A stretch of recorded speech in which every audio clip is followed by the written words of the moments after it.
خواب میں بچے کو کھانا کھلانا۔ بسم اللہ الرحمن الرحیم، السلام علیکم ورحمۃ اللہ وبرکاتہ۔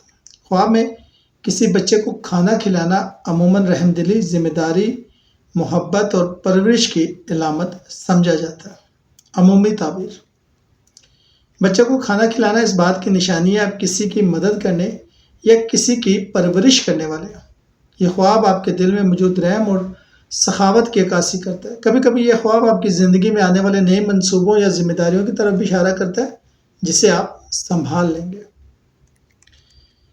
اگر خواب میں بچہ خوشی سے کھا رہا ہو تو یہ خوشخبری، رزق میں اضافے اور گھر میں برکت کی علامت ہے۔ یہ اشارہ بھی ہو سکتا ہے آپ کسی نیک عمل کا پھل جلد ملنے والا ہے۔ شادی شدہ خواتین کے لیے یہ خواب بعض اوقات اولاد کی خوشخبری کی طرف بھی اشارہ کرتا ہے۔ اگر بچے کو کھانا کھلانے کے باوجود وہ روتا ہو یا کھانے سے انکار کرے تو اس بات کی نشانی ہو سکتا ہے کہ آپ کی کوششوں کا فی الحال مطلوبہ نتیجہ نہیں نکل رہا، یا آپ کسی ایسے شخص پر محنت کریں جو قدر نہیں کر رہا۔ کھانا گندا یا خراب ہو تو یہ مشکلات، رکاوٹ یا بے برکتی کی بھی علامت ہو سکتا ہے۔